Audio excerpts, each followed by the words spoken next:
الحق سبحانه وتعالى يجي من كل الابتلاءات دي، والمهم ان ينجح المؤمن في كل ابتلاء.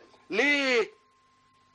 حتى يواجه الحياة صلبا ويواجه الحياة قوي، ويعلم ان الحياة معبر لا يشغله المعبر عن الغاية.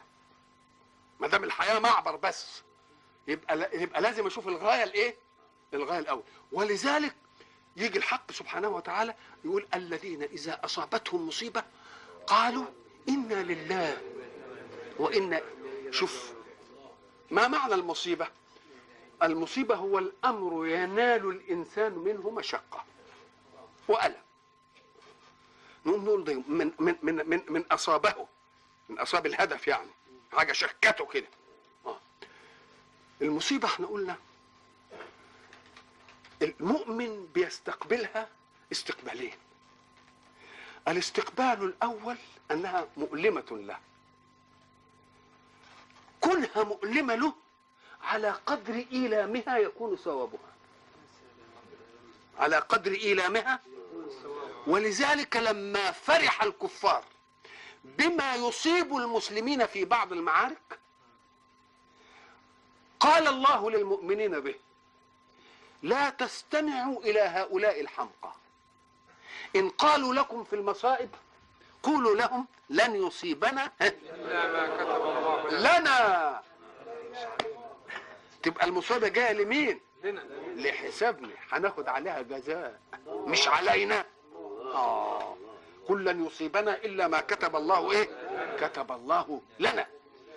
إذن المصيبة، واحنا قلنا المصيبة امر يصيب الانسان، اما ان يكون له دخل فيه فما حيتوش يجزع لانه هو اللي جابه، وان كان من غيره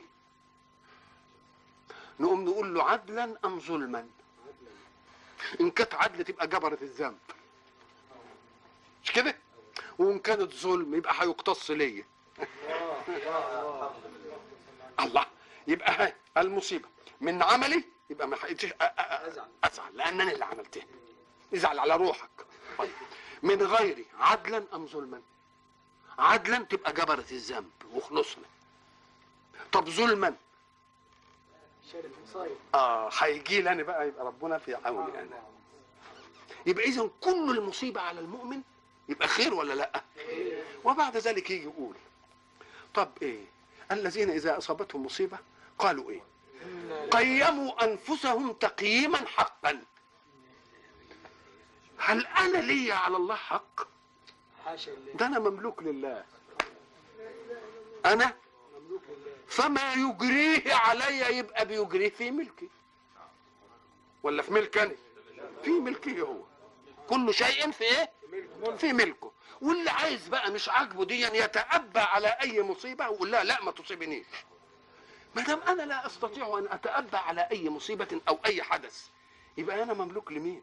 لله. طيب ويريد الحق سبحانه وتعالى بنسبتنا اليه ان يعزنا. ليه؟ قال لك لانه ولله المثل الاعلى. ارايتم انسانا يفسد ملكه؟ لا ابدا.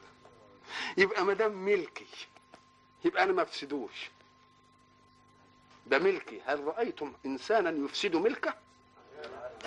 إنما يعمل فيه ما يؤدي إلى الصلاح، وإن رأى الناس في ظاهر الأمر إنه. إحنا ضربنا مثل للنجار اللي جاب الفارة وقعد يمسك ضرفة الدولاب هو بيعمل فيها إيه؟ ده بيحسنها، ده صنعته، مش كده؟ كذلك بيقول إن تقول إنا لله، أنا ملك لله، والمالك لا يعرض ملكه للعطب انما يعرضه للايه؟ للاصلاح. بعد ذلك يقول وانا اليه راجعون. ما دام انا اليه راجعون يبقى ان كان في دي ظلم لي انا هاخد ثوابي عند الرجوع الى الله، هاخد ثوابي عند الرجوع الى الله. يبقى انت لله ابتداء بملكيه، وانت لله نهايه في مرجع. فربنا مالك لك القوسين، قوس الابتداء وقوس الانتهاء. يبقى هتزعل من ايه؟ ما تزعل. الذين اذا اصابتهم مصيبه قالوا انا للايه؟ انا لله وانا اليه راجعون. ولذلك علمنا رسول الله صلى الله عليه وسلم عند اي مصيبه تصيب الانسان ان يسترجع. معنى يسترجع يعني يقول ايه؟ إن لله وإنا إليه راجعون. وزادنا اللهم أجرني في مصيبتي واخلفني خيرا منها. الله إذا قلتها عند أي مصيبة تصيب يبقى لابد أن تجد فيما بعد جاء خير منها.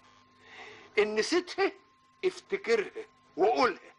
إن قلتها بعد أن تتذكرها فلك جزاؤها ولو كأنك قلتها ساعتها. يعني إن كنت إيه؟ نسيتها. ولذلك دي حكاية أم سلمة حين مات أبو سلمة. أبو سلمة ده كان ملء السمع وملء البصر، ولما مات جزعت عليه أم سلمة فقيل لها قولي ما علمنا رسول الله. قالت ماذا؟ قال قولي إنا لله وإنا إليه راجعون اللهم أجرني في مصيبتي واخلفني خيرا منها. قالت وهناك خير من أبي سلمة؟ نعم خير من قالوا لها قولي ما قاله الرسول. فقالت وإذا بعد مضي عدتها من أبي سلمة يذهب إليها النبي خاطبا ويتزوجها. فقيل لها أوجد خير من أبي سلمة أم لم يوجد؟ قال ما كنت لأتسامى إلى هذا الموقف.